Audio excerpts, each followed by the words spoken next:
Buenas tardes, vamos a dar inicio al señor José Luis González Padilla. Les voy a comentar el currículum y así es.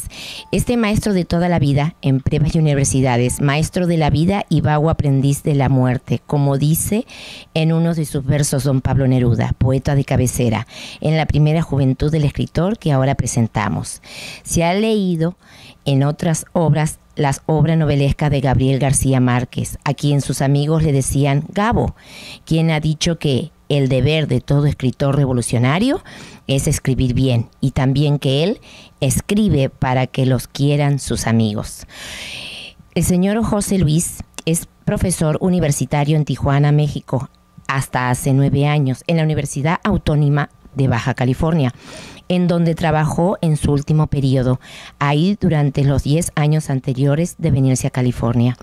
Exiliado amoroso, ya que por motivos del corazón emigró a Gringolandia, a la bicicletera ciudad de Santa Ana, la abuela Granma, donde ejerció el periodismo político-cultural en su propia revista impresa, El Cuervo del Sur y o El Cuervo de Orange, durante 7 años. Luego la dejó volando en internet.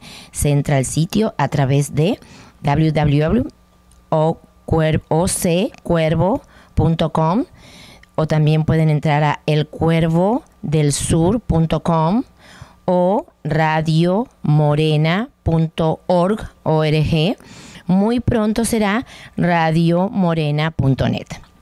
Dirige la radio, Radio Morena en línea, la radio del Movimiento de Regeneración Nacional en el sur de California, que opera las 24 horas del día con programación política cultural. En el 2000, este capitán de un barco llamado Libertad, así se llamó uno de sus programas de radio, hizo un viaje con su sirena a bordo a España, radicando un par de meses en Madrid y otro par en Barcelona. De esta aventura por Cantabria y el Mediterráneo escribió el libro Crónicas de España. 4 meses en la tierra de los íberos, los romanos, los judíos y los moros, donde narra su día a día en forma coloquial en ese país, el cual forma parte de nuestras raíces culturales y sanguíneas. Ahora, en junio del 2015, de nuevo el barco zarpa tierras aqueas por un mes. Ahora mismo pueden leer y ver en la web radiomorena.org sus andanzas por tierras aqueas. Repite el viaje a tierra de Homero en junio del 2017.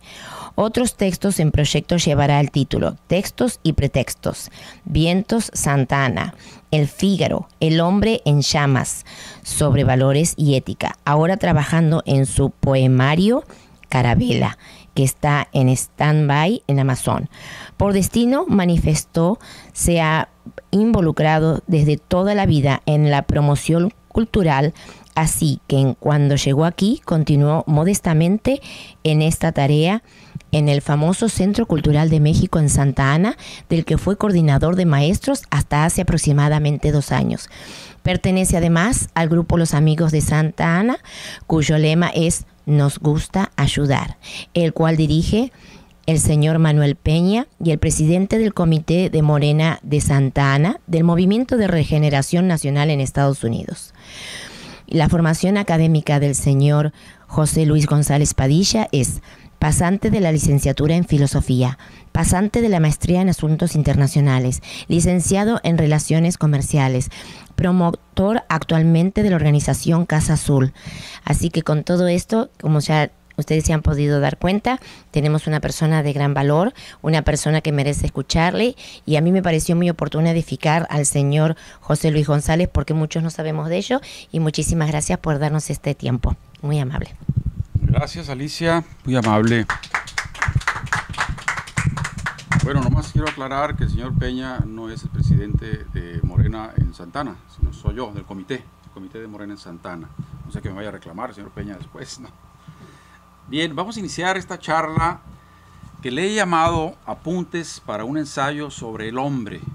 Le había puesto ensayo sobre el hombre, pero bueno, un ensayo es un documento científico, literario, de bastante investigación, etcétera, y no quiero que se piense que estoy abusando de los términos, por eso son unos apuntes, ¿no? Para entrarle a un ensayo sobre el hombre. La pregunta primera filosófica, aquellos que leyeron los primeros cursos, ¿cuál era? Una de las preguntas axiales, ¿no? Primordiales de la filosofía. ¿Qué es el hombre, no? ¿Qué puede llegar a ser el hombre? A la pregunta ¿qué es el ser humano? Hay unos escritos que el joven Marx escribió en su juventud que se llamaron manuscritos económicos y filosóficos. Ahí está la concepción filosófica del economista, que era más bien economista que filósofo, Carlos Marx. Ese documento lo tendremos que leer en otra ocasión para entrar en el concepto que tiene ese señor esclarecido de lo que es el ser humano. ¿Qué puede llegar a ser el hombre? Bueno, hay otro libro ahí, otro filósofo, Federico Nietzsche, ¿no? Así hablaba Zaratustra. El hombre debe ser superado, dice él. El hombre debe ir a realizarse al superhombre, ¿no? Y de él sí vamos a hablar acá. ¿Cuál es el origen de la vida? Bueno, el tema no está para tratarlo hoy porque vamos a hablar del hombre, pero lo estoy mencionando porque más adelante vendrá el asunto, ¿no? También es una pregunta filosófica. ¿Cuál es el origen de la vida? Y hay un científico naturalista de la antigua Unión Soviética a mediados de los 50s, Oparin, que hace un ensayo extraordinario para los tiempos aquellos en que todavía no había la tecnología que hay hoy, de cuál fue el origen de la vida en la Tierra, ¿no? ¿Dónde más? La evolución de la vida en la Tierra. Bueno, hay otro clásico también, Carlos Darwin, el origen de las especies, ¿no? Entonces, ahí tenemos tema para rato. O sea, la filosofía no son enchiladas, pues. Es algo a veces duro de pelar, a veces son muy oscuros los filósofos, ¿no? Como Heráclito, por ejemplo, antes de Sócrates, Parménides. Pero no solamente ellos, también algunos acá nos hacen mascar piedras cuando hablamos de filosofía. Estamos hablando de Kant, de Baruch Spinoza y de algunos otros diablos de inteligencia racional, que ese es el demonio que cargó Sócrates. Ahorita lo vamos a ver acá. Ese personaje, ese espíritu que le hablaba, era ese demonio de la reflexión, ¿no? De la lógica. Bien, y aquí empezamos. Si habláramos sobre el origen del hombre, como debiera ser en un génesis normal, la vida del hombre comienza ovo, desde el huevo, desde el principio. Tendríamos que meternos a fondo con ¿qué?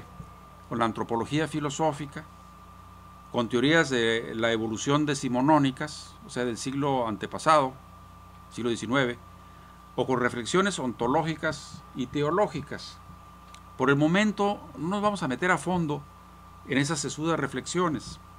Las tocaremos, pero no a fondo. Solo diremos, para partir de algún punto del devenir del hombre en la Tierra, que los filósofos presocráticos, los llamados filósofos de la naturaleza, quienes definieron al hombre, y cito su definición del hombre, como una porción del cosmos, un ser que conoce. Pero el cosmos para los presocráticos no es lo que nosotros conocemos como el cosmos, ¿no? Como el espacio sideral, el infinito, no. El cosmos de ellos era la naturaleza, era el mundo conocible, ¿no? Entonces a eso me refiero cuando hablan de que es una porción del cosmos, el hombre, es una porción de la naturaleza que piensa, que conoce. Afirmaron que el hombre se hizo. Fíjense bien qué interesante, ¿no? Aquellos primitivos pensadores antes de Sócrates. El hombre se hizo. Nunca fue creado. Compartieron con los sofistas el alejamiento de los mitos, es decir, de los dioses. Sócrates tenía una visión parecida y por eso le dieron a tomar la cicuta. Lo acusaron de impiedad, de corromper a la juventud, de inventar nuevos dioses, ¿no? Pero la verdad, decíamos hace un momento, que tenía un demonio dentro de sí y se lo contagiaba a los demás, el demonio de la razón. Él le llamaba un espíritu que le hablaba, como le hablaba el espíritu aquí a Madero o a José Martí, ¿verdad? Que creyeron un poco los espirituistas, ¿no? Los espiritistas. Qué curioso. Que lo invitaba a reflexionar. Ese espíritu, diríamos, malignos para los sacerdotizos de aquella época, ¿no? Su discípulo Platón escribió las reflexiones de este animal de pensamientos. Cuando nosotros hablamos de que el hombre es un ser racional, un ser que piensa, y cuando éste piensa en forma magnánima, pues es un animal de pensamientos, así como hay un lobo que es fuerte y feroz y ataca. Cuando el hombre empieza a pensar, el mundo empieza a cambiar. Entonces, ¿quién escribió esos diálogos que le llamaron de Platón cuando debieron de ser llamados de Sócrates? Pues Sócrates era el personaje principal de los diálogos, ¿no? Platón escribe los diálogos de Platón en el siglo V, que es el siglo en que existió Sócrates, desde luego antes de Cristo. Platón, con buen humor, aquí empiezan otras definiciones, ¿no? Define al hombre como, cito a Platón, animal sin alas, con 2 pies, el único entre los seres que es capaz de adquirir una ciencia fundada en razonamientos. Otro filósofo, Diógenes, no sé si el que vivía en un tonel, o era un sinónimo de Diógenes. Otro filósofo, Diógenes, quien seguramente no estaba de acuerdo con Platón, peló un gallo, ¿no? Lo mató, lo echó al agua caliente y lo peló, y lo tiró al patio de la academia de Platón diciendo, aquí tienen al hombre de Platón, ¿no? Burlándose de él, por lo que Platón tuvo que agregarle a su jocosa definición, bueno, es un animal sin alas, con 2 pies y uñas anchas. Y ahí ya le mató el gallo al tal Diógenes, ¿no? Haciendo la diferenciación, es un animal con 2 pies, sin plumas, con uñas anchas, para resolver el asunto, ¿no? Platón dijo también que el hombre estaba compuesto, a que no saben por qué. Sí, aciertan, por alma y cuerpo. Y que cuando éste moría, el alma transmigraba, se iba al éter, ¿no? Allá donde están las ideas. Sin embargo, a ver, ¿dónde estoy? Su discípulo, Aristóteles, que estuvo con él 20 años, ininterrumpidos o más, creo, tomando la clase con Platón, había dicho alguna vez, quiero mucho a mi maestro, pero amo más la verdad. Y entonces dejó dicho que cuando el cuerpo moría, Aristóteles, el alma moría. Hay que acordarnos que Aristóteles fue, diríamos, el precursor, el padre de las ciencias naturales, ¿no? Entonces, nada que no pase por los sentidos puede ser conocido, decía Aristóteles. Ahí va, ¿no?, entrando la reflexión. Cuando el cuerpo muere, el alma muere. Ah, caramba. Luego leeremos más sobre él porque también fue, vamos a decir, heredó en su filosofía para los padres de la iglesia, ¿no? Habría que ver cuál es esa conexión, cómo los padres resuelven esto que dice él, ¿no? Mucho tiempo después, el filósofo alemán nacionalizado suizo, Federico Nietzsche, adelantaba, el alma se va primero. Ah, caramba, ¿cómo? El cuerpo muere y el alma o se va al éter o no se va a ningún lado. Pero acá este individuo dice que no, se muere primero el alma que el cuerpo. ¿En dónde lo dice? Para empezar, ¿a dónde se va? A ninguna parte, dice. En su obra maestra, así hablaba Zaratustra, leemos, después de que el saltimbanqui, aquel que anda en la cuerda floja, se cae porque otro saltimbanqui lo rebasa por arriba y hace que se mueva la cuerda y va y ¡pum!, se estrella en la losa del piso. Bueno, llega, se le acerca a Zaratustra y voltea el moribundo y le dice a Zaratustra, ¿qué haces aquí? Desde hace mucho sabía yo que el diablo me metería una zancadilla. Ahora me arrastra al infierno. ¿Quieres tú impedírselo? Le pregunta Zaratustra, ¿no? Zaratustra le contesta, por mi honor, amigo, todo eso de que hablas no existe. No hay ni diablo, ni infierno. Tu alma estará muerta aún más pronto que tu cuerpo. Así pues, no temas ya nada. Esta sigue siendo la palabra del hombre, ya no es la palabra de Dios. Esta es la palabra del hombre. Acá nuestra amiga dice, pero se volvió loco. Bueno, eso fue después, ¿no? Cuando escribió Así hablaba Zaratustra no estaba loco. Es un hermoso cuento, ¿no?, que tiene mucho de filosofía y mucho de literatura. Pero bueno, pues hay que leerlo en su contexto. Y bien, el hombre es el único animal que razona, el único animal que posee razón. Este es el punto de vista de la Ilustración griega, o sea, el espíritu de la filosofía de Platón y de Aristóteles. El hombre es una inteligencia servida por órganos, ¿no? Todos los órganos que componen el cuerpo, ¿no? Y que los monitorea, ¿qué? El cerebro. Y luego les digo, ¿en dónde está el alma? En el cerebro, porque hay filósofos que dicen que el alma sí está habitando el cuerpo, pero en un lugar especial, ¿no? Y lo vamos a decir más adelante. De parte de dos filósofos modernos, diríamos, o no tan modernos, como fue Descartes y Baruch Spinoza, que ambos creían en Dios, ¿no? Y todo lo que eso conlleva. Bueno, estos 5 sentidos está monitoreado por, yo les decía, no sé si me lo creyeron o no, se vale no creer en quien habla, bueno, cada quien. Hay un sexto sentido, el cerebro, ¿no? Y su función es pensar, razonar. Entonces, monitoreados por el cerebro, por el sexto sentido, de cuál son servidores los otros 5, con todos y cada uno de los sentidos internos, que también alguna vez hablábamos, que están por ahí en sus apuntes anteriores, los usa para estimar distancias, para recordar, para atisbar el futuro. Ya tiene recuerdos el hombre del futuro. ¿Cómo es eso, no? Si todavía no pasa. Bueno, pues vean los futuristas, los que se imaginan. 20.000 leguas de viaje submarino, El hombre en la luna, todo esto de Julio Verne, esta novela de Orwell, ¿de quién es? De un inglés que se llama 1800 y tantos. Bueno, pues el Big Brother vigilándonos, ¿no? Por todos lados, ¿sí? ¿Sí? Vigilándonos por todos lados. Eso alguien lo avisoró. O sea, entonces lo que yo digo aquí, ya atisba y ve el futuro con su sexto sentido. Para hacer uso del sentido común, otro de los sentidos, que es el primer acto reflexivo, para pensar y pensarse, ¿no? El sentido común. Recordemos no sé si dice cogito o cogito, el cogito de Descartes, cogito ergo sum, pienso, luego existo, ¿no? También es el único animal que ríe, lo dice Rabelais, ¿no? Bueno, la hiena también ríe, pero es una carcajada instintiva o rísona, ¿no? No es la risa de la Mona Lisa, ni la risa hacia adentro del poeta Pablo Neruda, es una risa animal, pues. Entonces el único que ríe con inteligencia pues, es el ser humano, lo dice Rabelais, ¿no?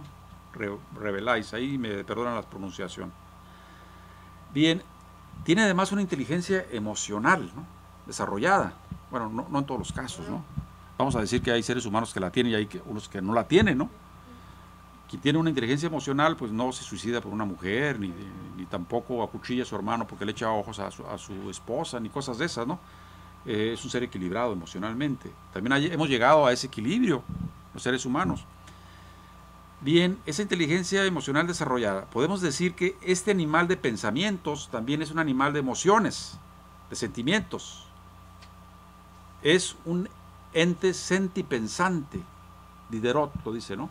Es un ente, o sea, un ser sentipensante, siente y a la vez piensa. ¿Qué diría el poeta a diferencia del cogito de Descartes? Siento, luego existo. O sea, estoy sintiendo algo por la belleza, lo escribo, estoy existiendo, ¿no? O un locutor, ¿qué diría? Para seguir un poco con esto. Converso, luego existo. Opino, luego existo. El hombre animal simbólico inventa la inmortalidad. Volvemos todavía con la fantasía que se vuelve realidad, ¿no? O no la fantasía es de Disneyland. La imaginación, diríamos más bien, ¿no? Entonces un animal simbólico inventa la inmortalidad produciendo palabras, reproduciéndose él mismo biológicamente. Bueno, ¿será eterna la humanidad? Hay quien dice que somos una raza en extinción. Bueno, por eso estamos hablando del hombre, que se están matando los unos contra los otros. No me digan en dónde, ustedes saben, ¿no? ¿Y por qué? A lo mejor algún día sabemos por qué. Yo creo que no es difícil. Floreciendo conceptos y algo mágico, las imágenes, aquí están los poetas. Tiene vista táctil, tiene vista táctil. Aún más allá del lenguaje, o sea, con el metalenguaje, las metáforas, la poesía, crea la belleza, la inmortaliza. En el juego de los símbolos le da jaque mate a la metáfora. Qué expresión tan bella, ¿no? Es de Lezama Lima. Le da jaque mate a la metáfora. Hay que resolver la metáfora para poder hacer la poesía, ¿no? Si no resuelves la metáfora, bueno, haces cualquier cosa, menos poesía. Así pues, el hombre es el animal que habla, con símbolos expresa el logos, ¿no? ¿Qué es el logos? La razón, que se hace discurso, como el que estoy dando yo ahora, lexis, discurso. Y dice aquí algo que, bueno, luego en la próxima sesión que hablemos de la historia de la ética nos va a ser muy útil. ¿Acaso Aquiles, al igual que Ulises, sean los prototipos de los hombres que encarnaron esas dos potencias, la praxis, la acción, y el lexis, el discurso? Citamos, los agentes de grandes acciones y oradores de grandes palabras. ¿Y por qué relacioné esto con la próxima charla de historia de la ética?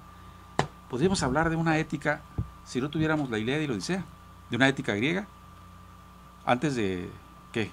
De Platón, inclusive de Heráclito y de Parménides y de quién quieres más. O sea, si no tuviéramos ese texto de Homero, donde se narran las tareas y los discursos y el comportamiento de dioses inmortales, no tendríamos ni remota idea de cómo se comportaban los hombres en el siglo XX antes de Cristo, por tirarle una fecha atrás, ¿no? ¿Sí me explico? Entonces, de Odiseo, que no era muy bello físicamente, sí, pues era fortachón y era un atleta, ¿no? Pero no era un varón de 1,80 con ojos rubios, no era un ser normal. Decían que era bello cuando empezaba a hablar, ¿no? Se transfiguraba, pues la gente se embelecía con él. Odiseo, Ulises, el astuto, el que metió el caballo a Troya, ¿no? Y curiosamente, cito así de memoria de repente, José Martí era chaparrito, delgaducho, escuálido, o sea, pálido. Y cuando se subía al podio a decir un discurso que no lo iba a improvisar, él no improvisaba como yo trato de no improvisar aquí. ¿Qué cosas decía? Y fíjense qué curioso, esto lo subrayo, tampoco estaba aquí escrito. José Martí, cuando daba un discurso en Tampa, Florida, a los cubanos exiliados ahí, para prepararlos para saltar a la isla, tomar el poder y echar a los españoles fuera, usaba el metalenguaje. Los doctos que iban a escucharlo, o sea, los ingenieros, los doctores cubanos, los literatos, y el ego, el señor esclavo que trabajaba haciendo puros ahí en Tampa, Florida, en Cayo Hueso, ¿sí? Ambos lo entendían. Y les llegaba la emoción. Solamente lo puede hacer alguien que domina el lenguaje, el logos, ¿no? El razonamiento. No lo puede hacer nadie más. El demagogo marea a la perdiz, ¿no? Como ahora Trump, ¿no? Pero un hombre que construye una revolución para hacer un cambio radical, como Martí, usa precisamente este sexto sentido, el cerebro, la emoción. Bien, como animal laborans, ahí entramos con la amiga que nos dice aquí, hay una película reciente, Ana, ¿no? Como animal laborans se construye a sí mismo, recibe su humanidad de la naturaleza, obviamente. Es algo natural más que cultural al principio. Eso lo dice Montaigne. Montaigne, en francés no sé cómo se pronuncia. Él es el padre de los ensayistas, ¿eh? Fue el primero que inició este género, el ensayo.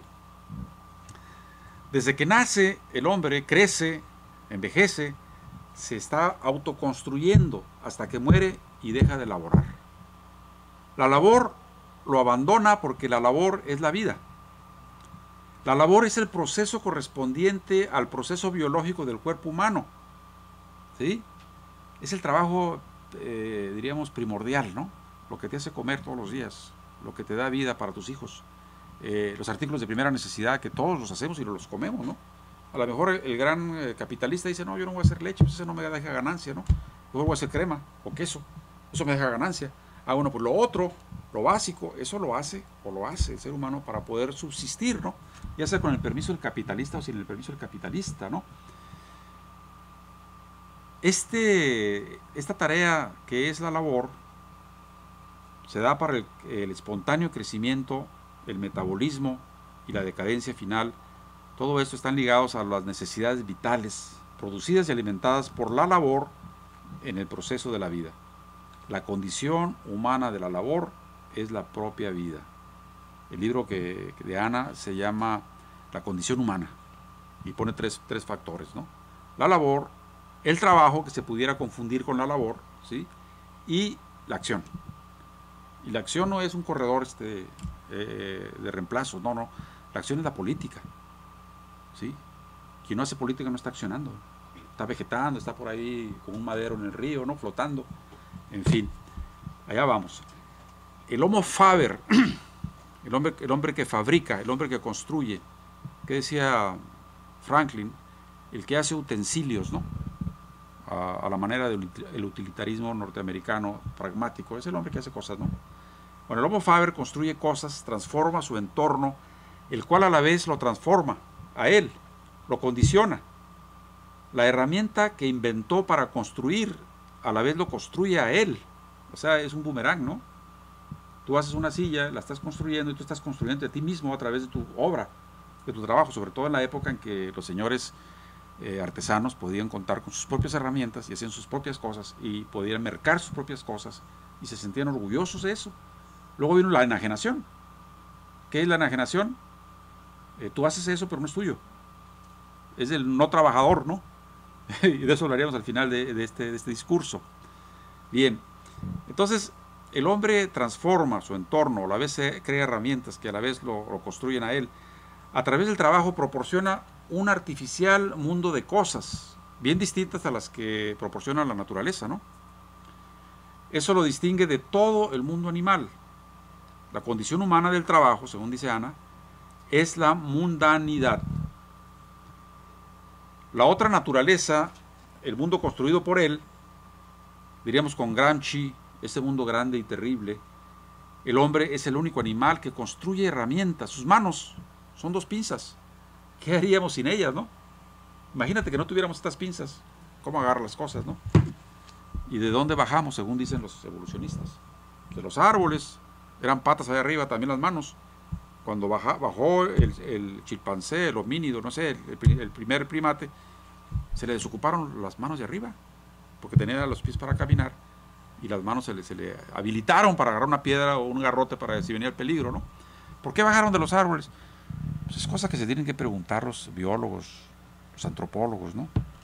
El filósofo a veces hace un guiño y dice, a ver, espérame, ¿por qué bajaron de los árboles, no? ¿Y cómo es cierto? ¿Cómo es que la vida se origina de la Tierra? Por los químicos de la Tierra en eterna ebullición, en un planeta caliente, como una lavadora, ¿no? Horneando, diríamos, los 1001 elementos químicos, hasta ir formando qué amalgamas, de qué, de vida, en fin, eso sería otra historia, pero el filósofo se empieza a preguntar, ¿cómo fue eso, no? Yo te lo puedo creer o no, ¿verdad? Si yo soy un filósofo de la religión, pues te puedo creer que Dios lo hizo. Si yo soy un filósofo naturalista, te digo, a ver, ahora tú créeme que no lo hizo Dios, sino que se hizo así. Ah, ¿cómo? Entonces, esa es la tarea del filósofo. ¿Qué decía Marx, uno de los grandes filósofos y economista para variar? Él decía, duda de todo. Duda de todo. Pero decía una frase todavía más elocuente. Fíjense lo que decía ese tremendo hombre, ¿no? Nada de lo humano me es extraño. Y tú dirías, ¿cómo? ¿De qué se trata, no? Presumido. Este diablo de hombre se pasó toda su vida durante décadas en la biblioteca de Londres, en Inglaterra, leyéndose todo para construir su teoría económica, política. Entonces, cuando alguien te dice, yo me leí la Comedia Humana de Balzac, me leí la Enciclopedia Británica, me leí, pero no solamente leer, porque leer es una cuestión hasta biológica, ¿no? No, leer con C de conciencia y meterle ahí para encontrar cuál es el meollo del asunto. Cuando alguien dice eso, y tú se lo crees, tienes que leer lo que él escribió cuando menos, ¿no? Y tampoco lo vas a entender. Necesitas 3 vidas para entender a Marx, a lo mejor, ¿no? A Marx o cualquier otro filósofo de ese tamaño, ¿no? Como los hay. El hombre es un son politicón, o sea, un animal político, según estima Aristóteles, pero a la vez un animal que habla, ¿no? Animal social y según Séneca, que, perdóname, pero él nunca vivió en un tonel. Fue cónsul o procónsul o algo así. Animal cuya acción, movimiento, se da en la polis. Fíjense, la polis es, diríamos, un estadio de evolución que viene de las hordas, ¿no? De la familia extensa, diríamos, de los jefes tribales, ¿no? se establece la polis, la ciudad griega, la ciudad-estado además, y ahí nace la cultura de Occidente, y nacen los pensadores, y nacen los filósofos, ¿no? Entonces el animal político que es el hombre, cuya acción, movimiento se da en la polis de una forma más lograda, en la sociedad organizada, en principio, las ciudades-estados en Grecia. La acción, que decíamos, es praxis, acción, única actividad. Aquí hay que interpretar a Ana porque no me suena esto, y no tiene que sonarme todo, ¿no? Yo también tengo mis dudas a la hora de leer. La acción, dice Ana, única actividad que se da entre los hombres sin la mediación de cosas y material. La política, ¿no? ¿Cómo? ¿No hay qué cosas y material para difundir las ideas? ¿Se dan en el aire? ¿Cómo? Corresponde, dice ella, a la condición humana de la pluralidad, al hecho de que los hombres, no el hombre, vivan en la tierra y habitan el mundo. Es la cuestión social. La condición humana de la acción es por excelencia la política, la gregariedad humana organizada en la dinámica del quehacer político, que yo he definido, no yo, sino un filósofo de Barcelona, al que fui a visitar precisamente cuando estuve por allá. Eso va hacia la ética social. La política es la ética social. Si hay políticos que no son éticos, bueno, son apolíticos, son contrapolíticos, diríamos, ¿no? Van contra la política, contra la sociedad inclusive. Pero entonces no, porque un padre sea pedófilo, pues ya todos los padres van a ser pedófilos, ¿no? No porque un político sea corrupto, todos los políticos van a ser corruptos. Y bueno, hay casos que hemos conocido, sobre todo los matan seguido, cuando se dan para la gente, ¿no? ¿Qué decía el maestro Martí? Con los pobres de la tierra quiero yo mi suerte echar. Y lo decía en serio, ¿no? Y lo decía en serio. O sea, cuando alguien dice una cosa como esta, del tamaño de el Everest, y lo dice en serio, aguas. Ahí viene el meteoro Chávez, ahí viene el meteoro Fidel, ahí viene el meteoro José Martí. Son meteoros. Si no ven esa centella de luz que llega y arrasa, no estamos viendo nada. Estamos viviendo en otro planeta, pues. El hombre es un ser deífico. El hombre es un ser deífico, preguntamos. Cuando uno lee, lo primero que hace es preguntarse lo que lee. Los libros a veces no te dan respuestas, te dan preguntas, ¿no? Y eso es lo importante. ¿Hizo a Dios a su imagen y semejanza el hombre? ¿O propende a ser como Él, con E mayúscula? ¿Quién lo hizo a su imagen y semejanza, según la Biblia? Díjose entonces Dios, hagamos al hombre a nuestra imagen y a nuestra semejanza. ¿Será eso el alma que Dios insufló en el hombre, de espíritu divino, lo convierte en espíritu humano? ¿Sería ese el elemento divino que Aristóteles decía que hace al hombre virtuoso y bueno? Ya lo decía Aristóteles, ¿no? Una de las reflexiones de lo que es el hombre, ustedes recordarán los apuntes pasados,